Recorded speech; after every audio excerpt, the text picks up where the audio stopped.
Confusion है कि यहाँ पे सीयूईटी की पढ़ाई कब शुरू करें। अभी से सीयूईटी की तैयारी करें या एग्जाम्स के बाद यहाँ पे सीयूईटी की तैयारी करें। तो इसी वीडियो को लेकर यहाँ पे मैं आपके सामने आ चुकी हूँ। हाय, आप सभी का बहुत स्वागत है हमारे चैनल कॉमर्स वाला पे। और यहाँ पे आज मैं दिशा कारिया आप सभी के एक बहुत ही बड़े कंफ्यूजन को सॉल्व करने आई हूँ। सवाल है कि सीयूईटी की पढ़ाई की अगर हम बात करें तो बोर्ड एग्जाम्स और सीयूईटी में बड़ा कंफ्यूजन हो जाता है। बच्चे सोचते हैं कि सीयूईटी की पढ़ाई पहले करें, बोर्ड एग्जाम्स की तैयारी करें, प्री बोर्ड्स के ऊपर फोकस करें, तो करें क्या। तो यहाँ पे मैं आपको एक रोड मैप, एक टिप देने वाली हूँ, एक तरीका बताने वाली हूँ जिससे आप अपने बोर्ड एग्जाम्स के साथ साथ सीयूईटी की पढ़ाई को भी मैनेज कर सकते हो। ठीक है, तो यहाँ पे सबसे पहले बात करते हैं कि आपकी एग्जाम डेट्स यहाँ पे क्या है। तो मैं अगर सीयूईटी की बात करूँ तो भाई आपके जो बोर्ड्स है करीबन मार्च एंड में आपके बोर्ड्स यहाँ पे खत्म हो जाता है। ठीक है, तो मैं कहती हूँ भाई मार्च तो आपका पूरा का पूरा जो है बोर्ड एग्जाम्स में यहाँ पे चला जाएगा। अब सीयूईटी के एग्जाम्स की बात करें तो लेटर से कि सीयूईटी के एग्जाम्स मिड ऑफ मई में यहाँ पे शुरू हो जाएंगे। ठीक है, अब कॉमर्स के बच्चे हैं तो कॉमर्स के बच्चों के जो पेपर्स है वो करीबन जून में ही जनरली शुरू होते हैं, बट मैं तो मिड ऑफ में ही पकड़ के यहाँ पे चलूंगी, राइट। तो मैं कहती हूँ कि लेटर से मार्च में आपके एग्जाम्स यहाँ पे खत्म हो जाएंगे, मिड ऑफ मई या जून में आपके एग्जाम्स यहाँ पे शुरू हो जाएंगे।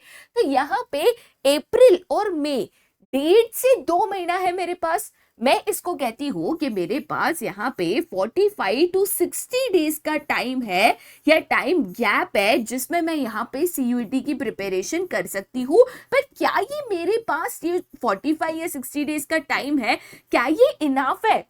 सवाल ये आता है कि ये जो मेरे पास टाइम गैप है, क्या इतने टाइम गैप में मैं उतनी तैयारी कर लूंगी कि भाई जो मेरी ड्रीम यूनिवर्सिटी है मैं उसको यहाँ पे क्रैक कर पाऊंगी? जवाब है ना। अगर आप कहते हो कि आपने पहले से कोई तैयारी नहीं करी, आपने कोई भी शुरुआत नहीं करी, आपने कोई भी प्रिपरेशन नहीं करी और आप कहते हो 45 टू 60 डेज में मैं यहाँ पे ऐसे ही पढ़ के जो है ड्रीम यूनिवर्सिटी जो है, कॉलेज जो है क्रैक कर लूंगा या क्रैक कर लूंगी, नहीं, ये यहाँ पे पॉसिबल नहीं है। तो इसका करे क्या? तो फिर क्या अभी बोर्ड की पढ़ाई छोड़ के हम सीयूईटी के ऊपर फोकस करें? क्या बोर्ड यहाँ पे ज्यादा इंपॉर्टेंट नहीं है? क्या बोर्ड्स को हम कम इंपॉर्टेंस दे? ये भी गलत है। देखिए, बेसिक अगर आप इसका कंसेप्ट समझोगे या सीयूईटी का कंसेप्ट देखोगे तो सीयूईटी की जो डिफिकल्टी लेवल है या एग्जाम में जो इसके पेपर्स आते हैं, जो क्वेश्चंस पूछे जाते हैं, इसकी जो डिफिकल्टी लेवल है मैं कहूंगी यहाँ पे मॉडरेट होती है। ठीक है, अब मॉडरेट क्यों होती है मैम? यहाँ पे ज्यादा डिफिकल्ट क्यों नहीं होता? आप तो कहते हो सीयूईटी यहाँ पे डिफिकल्ट है, यहाँ पे यूनिवर्सिटीज को क्रैक करना है, एसआरसीसी में मुझे एडमिशन चाहिए, मुझे ये यूनिवर्सिटी में एडमिशन चाहिए, तो मॉडरेट क्यों? देखिए, सीयूईटी पूरा का पूरा यहाँ पे इसका जो पूरा का पूरा सिलेबस आता है वो आपका एनसीईआरटी बेस्ड होता है। ठीक है, हम यहाँ पे अगर एनसीईआरटी बेस्ड सिलेबस की बात करें, दो चीजें हो सकती है। आप यहाँ पे या तो सीबीएसई बोर्ड से हो या तो आप यहाँ पे कोई एक पर्टिकुलर स्टेट बोर्ड से हो। ठीक है, अब ये दोनों के दोनों अपनी स्कूल्स में जो भी सब्जेक्ट्स पढ़ाते हैं, उसका जो भी सिलेबस होता है, ये कहीं ना कहीं एनसीईआरटी के ऊपर ही यहाँ पे फोकस होता है। लेकिन होता क्या है कि हम जो सिलेबस पढ़ते हैं उसमें पूरी की पूरी एनसीईआरटी हम नहीं पढ़ते। एनसीईआरटी में से कुछ जो सिलेबस होता है उसको यहाँ पे डिडक्ट किया जाता है, स्पेशली अगर मैं सीबीएसई बोर्ड की बात करूं। उसके बाद यहाँ पे डिडक्शन के बाद एक लेटर से कि 35% ऑफ सिलेबस डिडक्ट कर देते हैं, तो उसके बाद जो बच जाता है वो हमारा सीबीएसई का सिलेबस हो जाता है। ठीक है, तो ये सीबीएसई का जो सिलेबस है वो तो आप बोर्ड्स के लिए एज इट इज करने वाले हो। तो मैं कह सकती हूँ कि यहाँ पे अगर मैं बोर्ड एग्जाम्स दे रही हूँ तो बोर्ड एग्जाम्स में अगर मैं बहुत ही अच्छे से कंसेप्ट क्लियरेंस के ऊपर फोकस करती हूँ तो मेरा जो है 65% ऑफ सीयूईटी की भी तैयारी साथ में हो गई है, बराबर।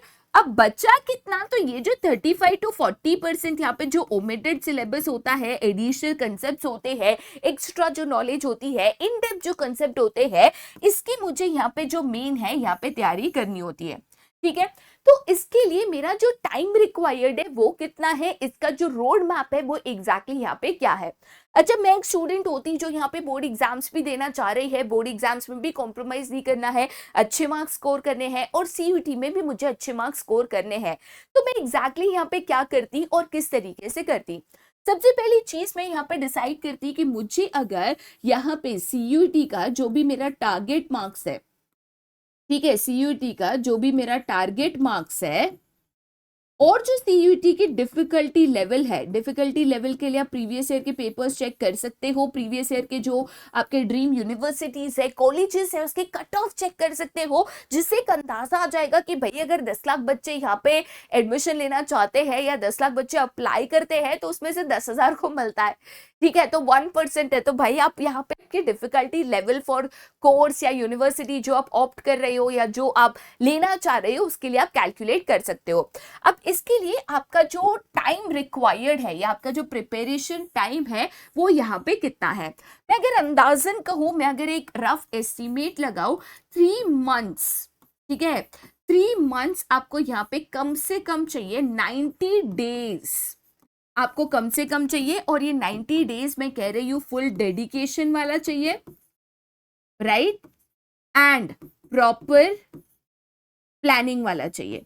मतलब 90 दिन में पूरा आपका नहीं हो जाएगा, बट फुल डेडिकेशन और proper planning, proper road map के साथ अगर आप करोगे तो 3 मंथ्स में अगर आप 100% अपना दे देते हो तो सीयूईटी क्रैक करना या ड्रीम यूनिवर्सिटी क्रैक करना करीबन पॉसिबल हो जाता है। मैं कह सकती हूँ 90-95% चांसेस हो जाते हैं कि आपका जो ड्रीम यूनिवर्सिटी या कॉलेज है आप उसको यहाँ पे टारगेट कर सकोगे, ठीक है। अब ये 90 डेज मुझे मिलेंगे कहाँ से? बोर्ड एग्जाम टू सीयूईटी में 90 डेज का गैप तो नहीं है, 45 डेज का गैप है या 60 डेज का गैप है, 90 डेज तो बिल्कुल नहीं है। तो एग्जैक्टली मैं इसको लाऊं कैसे, या मैं इसको करूं कैसे, या मेरा शुरुआत कहाँ से होना चाहिए, या किस तरीके से मुझे यहाँ पे प्रोसीड करना चाहिए, तो ये एक बेसिक रोड मैप मैं आपको बता रही हूँ। इसमें आप अपने मुताबिक, अपने टाइम रिक्वायरमेंट के मुताबिक चेंजेस कर सकते हो, कोई दिक्कत नहीं है, ठीक है। सबसे पहली चीज, अभी लेटेस्ट से फेब्रुअरी चल रहा है, राइट, तो फेब्रुअरी में मैं कहती हूँ कि आपका यहाँ पे प्री बोर्ड्स चल रहे हैं या तो प्री बोर्ड्स आपके यहाँ पे हो चुके हैं, दोनों में से एक चीज आपकी हो गई है, राइट। तो मैं अगर कहती हूँ बोर्ड एग्जाम्स की बात करें, अनलेस एंड अनटिल आप वो स्टूडेंट हो जो एंड मोमेंट पढ़ाई करता है, लास्ट दिन पे पढ़ाई करता है या एक हफ्ते पहले पढ़ाई करता है, अनलेस एंड अनटिल आप वो स्टूडेंट हो, मुझे पता है ऐसे भी स्टूडेंट्स होंगे, पर ऐसे एक हफ्ते पहले अगर आप तैयारी करते हो, उनमें से हो, तो आप यहाँ पे टॉप 10 यूनिवर्सिटीज क्रैक करने का सोच रहे हो, तो बेटा ये आपके लिए डिफिकल्ट है। अगर ये चीज करोगे तो सीयूईटी में टॉप 10 यूनिवर्सिटीज क्रैक करना, अनलेस आप बहुत ही ज्यादा एक्सेप्शनली इंटेलिजेंट हो, डिफिकल्ट है, ठीक है। तो यहाँ पे अगर आपके बोर्ड एग्जाम्स की तैयारी की बात करें, आपके प्री बोर्ड यहाँ पे या तो हो चुके होंगे या तो होने वाले होंगे, तो बोर्ड एग्जाम्स की मैं एक रफ एस्टिमेट लेती हूँ 85% तो तैयारी आपकी हो चुकी होगी, ठीक है।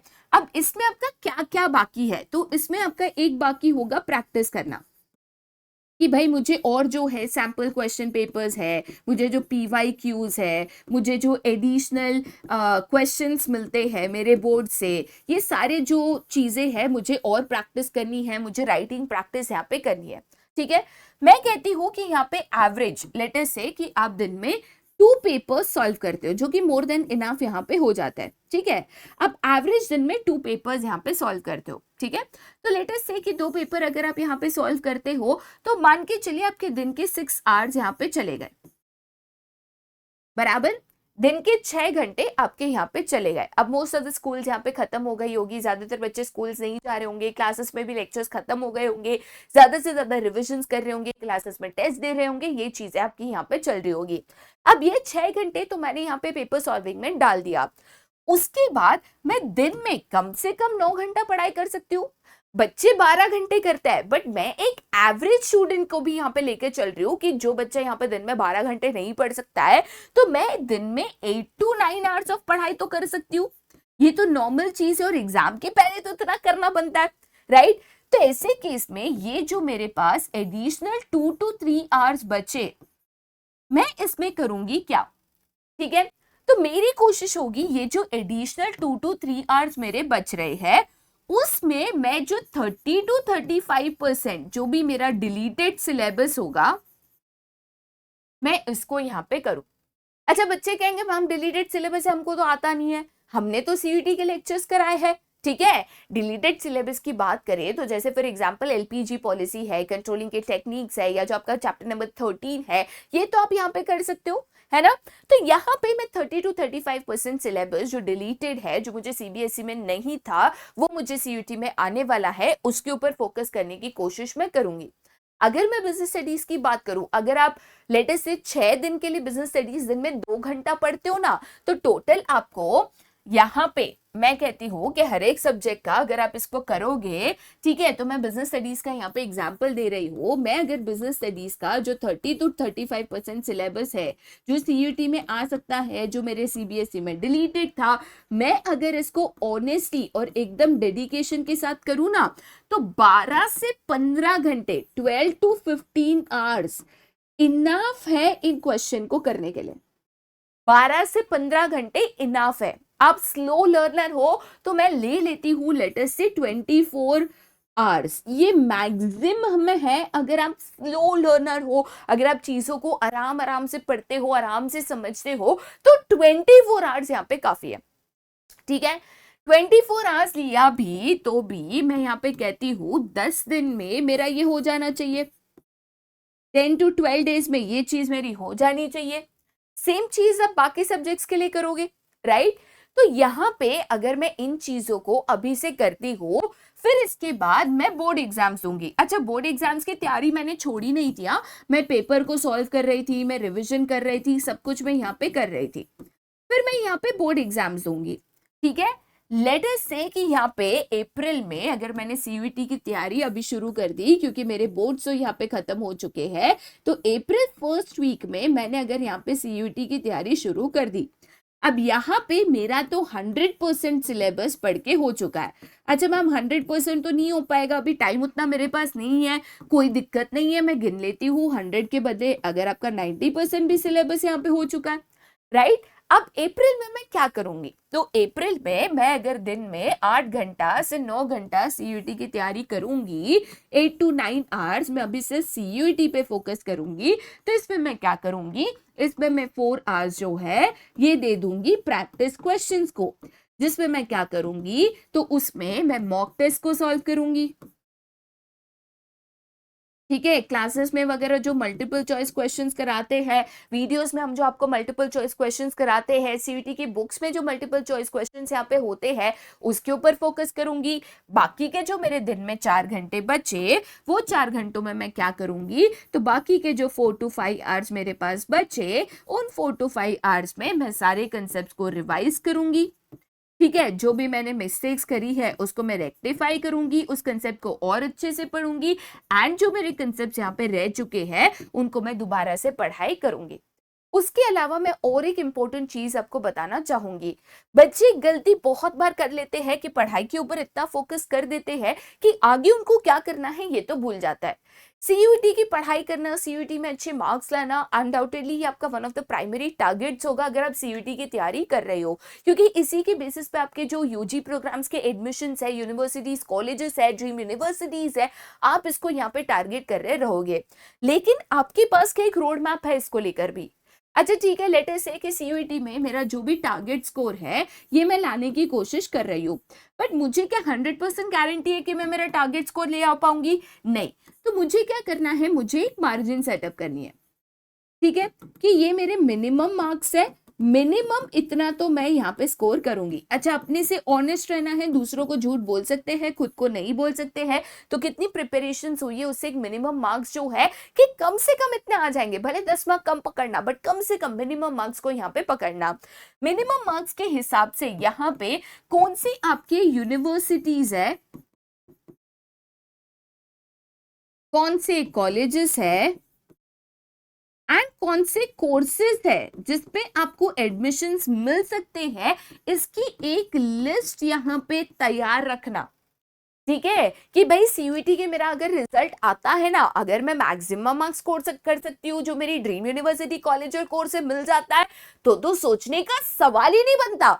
और ये तो आपको मिलेगा अगर आप डेडिकेशन के साथ तैयारी कर रहे हो, पूरा 100% डेडिकेशन डाल रहे हो, तो क्यों नहीं मिलेगा। लेकिन मुझे नहीं पता कि एग्जैक्टली क्या होगा।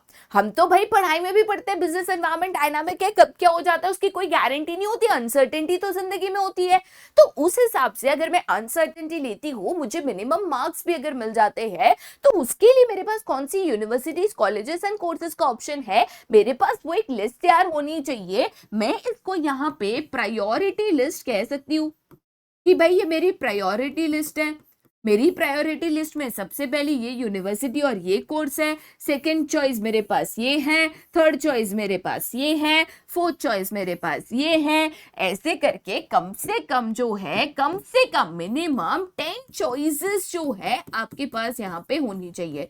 प्रॉपर रिसर्च करना है, कॉलेजेस के बारे में समझना है, उसके कोर्सेज के बारे में समझना है, उसके सिलेबस को चेक करना है, उसके कट ऑफ्स को चेक करना है, उसमें आगे फ्यूचर प्रोस्पेक्ट्स क्या है, कैंपस में कौन सी कंपनीज आती हैं, कैंपस का एवरेज पैकेज कितना है, किस तरीके से उनके प्रोफेसर्स पढ़ाते हैं, कौन से प्रोफेसर्स पढ़ाते हैं, उनमें क्या एक्स्ट्रा करिकुलर एक्टिविटीज होती हैं, क्या एक्स्ट्रा चीजें होती है, सब कुछ आपको यहाँ पे ध्यान में देते हुए कॉलेजेस, यूनिवर्सिटीज एंड कोर्सेज को चूज करना है। क्योंकि ये आपके आगे के 3 साल की जर्नी नहीं है, ये आपके आगे की करियर की जर्नी का एक बहुत बड़ा यहाँ पे कदम है।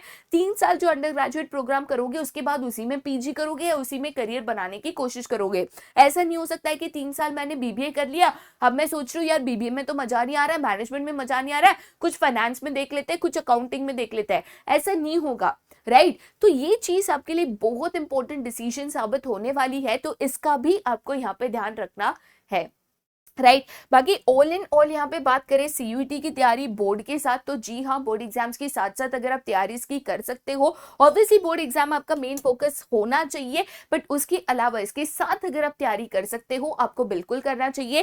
टाइम मैनेजमेंट यहाँ पे सबसे इंपॉर्टेंट होगा, किसको कितना समय अलोकेट करना है, बोर्ड एग्जाम्स के लिए कितना समय देना है और सीयूईटी के लिए कितना समय देना है, इंपॉर्टेंट है। सीयूईटी में कहाँ से शुरू करोगे, क्या डिफिकल्टी लेवल होगा, क्या टारगेट होगा, उस हिसाब से आपको प्रिपरेशन टाइम जो है एडजस्ट करना होगा, ठीक है। तो उम्मीद करती हूँ कि इस वीडियो के बाद आपके लिए क्लियर हो गया होगा कि सीयूईटी और बोर्ड्स की तैयारी साथ में कैसे करें और एग्जैक्टली शुरुआत कहाँ से कब कैसे करें, ठीक है। तो यहाँ पे मैं इस वीडियो को यहीं एंड कर रही हूँ, बट आगे और ऐसे वीडियोस के साथ जरूर आएंगे।